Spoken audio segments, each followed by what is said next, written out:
Assalamualaikum warahmatullahi wabarakatuh. Perkenalkan, nama saya Fitri dengan NIM 2314010103, Fakultas Ilmu Komputer Teknik Informatika Universitas Indonesia Timur. Kali ini dalam tutorial Windows Server 2019, saya akan membahas cara membuat domain administrator akun. Kalau di video sebelumnya kita bikin beberapa user, nah sekarang kita coba bikin user baru yang fungsinya sebagai administrator akun atau akun administrator.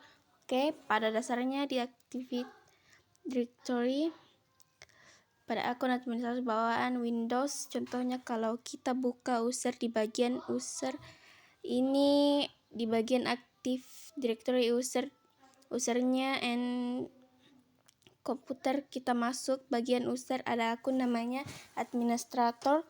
Nah, si user ini tipenya akun user administrator ini, atau akun administrator ini punya level paling tinggi di domain controller.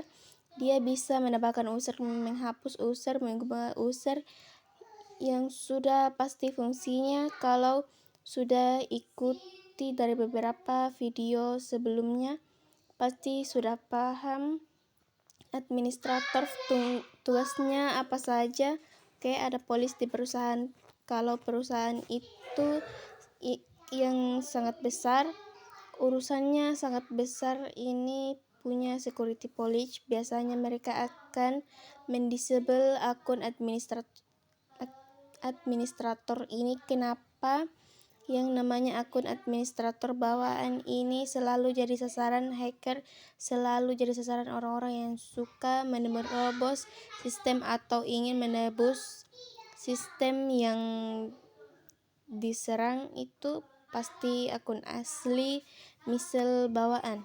Untuk mengakalinya ada caranya. Akun administrasi terus general, kita bisa ganti namanya, first name bisa saja, tapi saya tidak akan lakukan. Kita ganti cara lain, kita disable.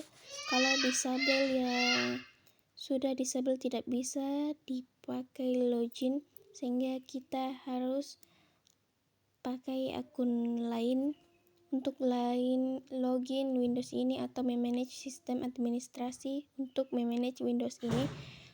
Kalau harus pakai akun yang lain, nah akun yang lain kita harus bikin dulu, harus bikin akun setingkat administrator yang fungsinya sebagai level dan fungsionalnya, dia bukan namanya administrator. Caranya kita klik kanan saja akun administrator ini, terus klik copy. Nah, kita bikin namanya, nama usernya misalnya master. Oke, ini master ini karena belakangnya adminnya jadi master admin user, logonya namanya master ini. Contoh saja, biasanya akun administrator copyright itu namanya aneh-aneh supaya tidak gampang ditebak oleh orang lain. Kita bisa bikin, kita next, passwordnya wajib diisi misalnya rahasia. Oke, password never expect, kita klik next. Kita jadi masternya admin, fungsinya apa? Master admin yang pengganti dari admin sasar saja. Sebenarnya ini kita bisa gunakan untuk login ke Windows Server. Kalau sign out ke outside ini kita pakai simter. Oke, salah satu fungsi kita bisa mengubah sistem di Windows karena dia fungsinya sama, sudah setingkat dengan administrator. Oke, kita coba jalankan Windows 10 klien, ya sudah join domain.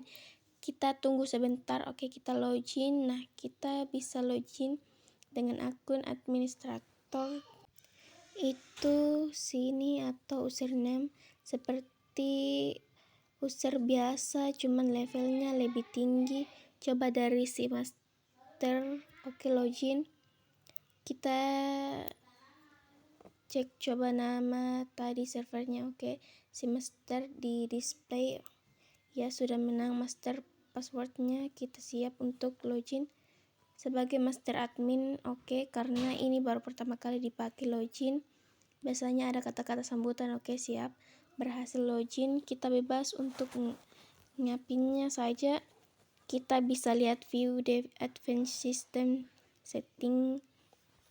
Ditanya passwordnya karena dia sebagai administrator domain, sama seperti administrator domain juga dia bisa mengubah sistem, bisa bebas untuk bebas apa-apa saja, bahkan di akun yang kita gunakan membahas sistem juga. Kita untuk sign out dulu, kita ubah sistem dari user yang lain, contoh si Bambang. Nah, si Bambang Irwan kita login. Oke, ini kan user biasa. Nah, dia tidak bisa user biasa terakhir. Oke, grup lokal si Bambang ini user biasa. Kalau dia bukan free advanced system setting tidak bisa ditanya. Kalau kita masukkan si master dengan passwordnya, dia bisa jadi akun master, bisa kita gunakan untuk memodifikasi sistem di klien. Jadi misalnya ini minta tolong ke ID support, tolong dong cobain sistem ini, tolong di leave dong. Nah, saya mau menginstal sesuatu. Oke, IT-nya login dulu, terus baru kita ubah memodifikasi sistem sesuai kebutuhan. Jadi sangat disarankan kalau di sebuah perusahaan itu takut administrator itu dihack, jadi disable saja kalau perlu. Kemudian buat satu akun baru yang setingkat administrator dengan nama yang lain. Itu sebaiknya dilakukan pada saat Windows baru selesai diinstal. Sudah setting domain awal, nah baru kita ubah akun administratornya. Kita buat disable, kita buat akun administrator yang baru. Oke, berarti di kesempatan kali ini kita sudah membahas bagaimana cara membuat domain administrator, akun yang fungsinya serupa dengan akun administrator domain sebagai pengganti guna sistem security. Oke, cukup sekian dari saya. Mohon maaf apabila ada kekurangan. Semoga apa yang saya jelaskan bermanfaat. Wassalamualaikum warahmatullahi wabarakatuh.